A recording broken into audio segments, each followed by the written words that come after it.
Welcome to Dance with Disease. My name is Ren. In 2016, my index finger started wiggling, which is great if you're training a dog, but I don't have a canine companion. And then the word Parkinsons came into my life.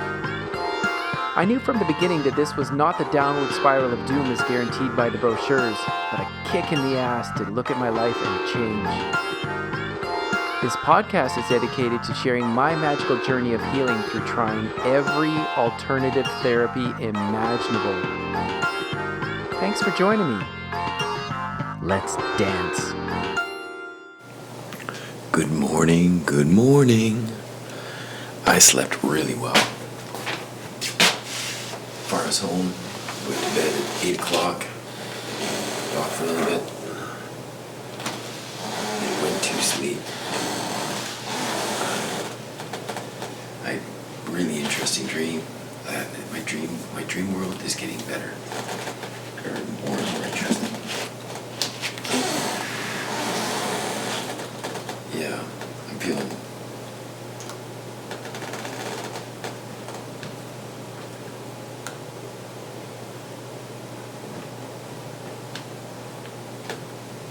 I'm feeling like if we're going to we spend 30% of our lives asleep, then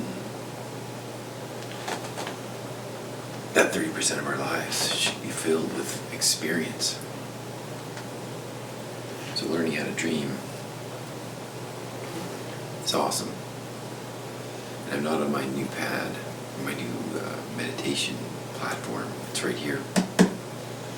Because I'm not sure if it'll disturb Farah, so I'm going to wait to see how she feels about it first so I don't disrupt her sleep or her well-being. Because I think it produces a lot of vibration in the house. So we're back to planning. We'll just have to crank it up. I have the best job in the world. Yesterday I worked I did a short shift. I'm doing what I can right now with my present physical capacity. And I filmed me riding a bike. And then I rode with the customer, taught him how to ride the bike. Glorious, absolutely glorious. And I work with a great team. And yeah, really, really good. Perfect job for me.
I didn't want to come out.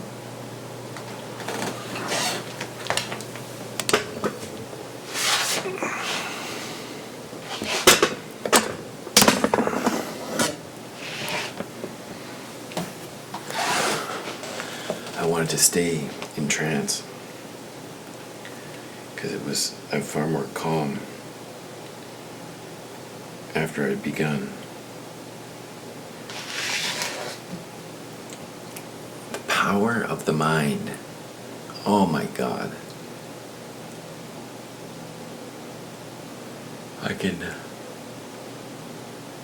let go of the tremor if I just focus on it, focus on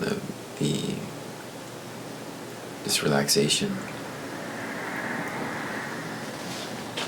The mind wanders, man.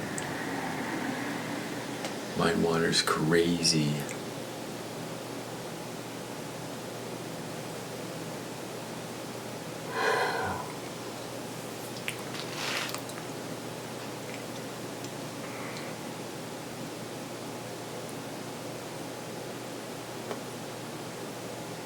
I've come a long ways. Come a long ways. The dream life has become a big emphasis for me right now, and the dream I had last night, I was backing up. I was driving a truck and backing up a trailer, and I thought I was doing poor. I was actually doing great over rough terrain. When I took a broader look at what I was doing, driving a truck, backing up a trailer is difficult. Over rough terrain is even more difficult. And this experience that I'm navigating now is difficult, very difficult, but I'm doing great. I've got awesome support. I'm diligent and committed, consistent, dedicated, and resilient. So it's all paying off. All the effort is paying off. And man, having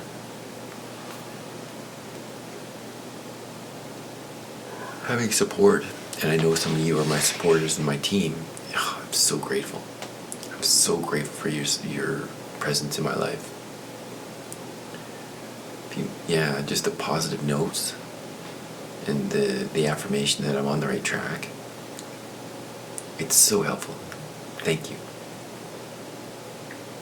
Because that's what keeps me going at times. Because like I said, this is difficult. But life is difficult. Life is one immense challenge. So one of my favorite, well, if not my favorite public speaker, Les Brown, talks about if you make it to 60, you're doing great. Because from 40 to 60, life gets real. And it's true. Certainly in my case, life has gotten very real. When I hit 40, I put all this pressure on myself to succeed and become a star and do all these things that not really me. Because I didn't care for fame. In fact, the way I approached show business, it was more blue collar. I didn't, I wanted to be real with people rather than this. I wouldn't laugh at my own jokes, which is confusing for Canadian audiences, because Canadian audiences expect you to, well, from my perspective, need to be led down the comedy path, and that's fine. But it's just not. I prefer to. I didn't see myself as the person to enjoy the joke, but rather to present it. I'm there to work. Fuck.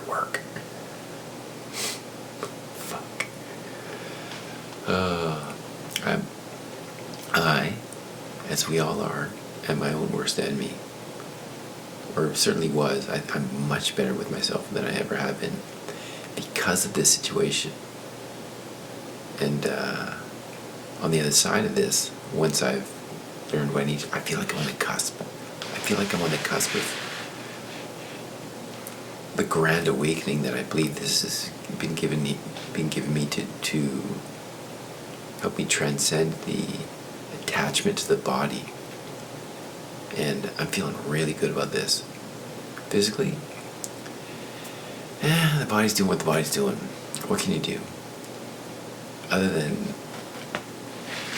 be kind to it, get lots of sleep, which I'm sleeping so well. And it's awesome to be engaged in the dream life, because I guess I never thought it was possible. But once again, if I'm spending 30% of my life sleeping, go to bed at 8, get up at 5, it's a little more than 30%. Perfect. And oh, by the way, it was 6 o'clock when we started on May 14th.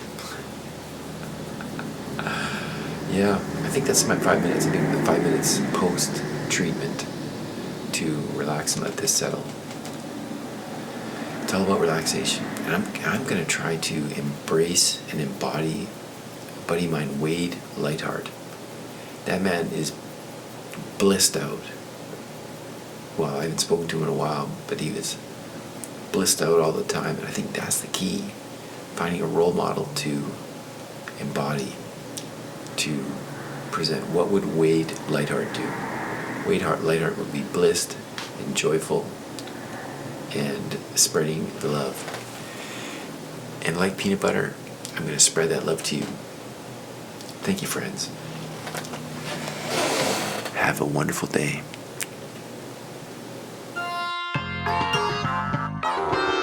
Thank you for listening to the Dance with Disease podcast. My name is Ren. It's been a pleasure to have you here today.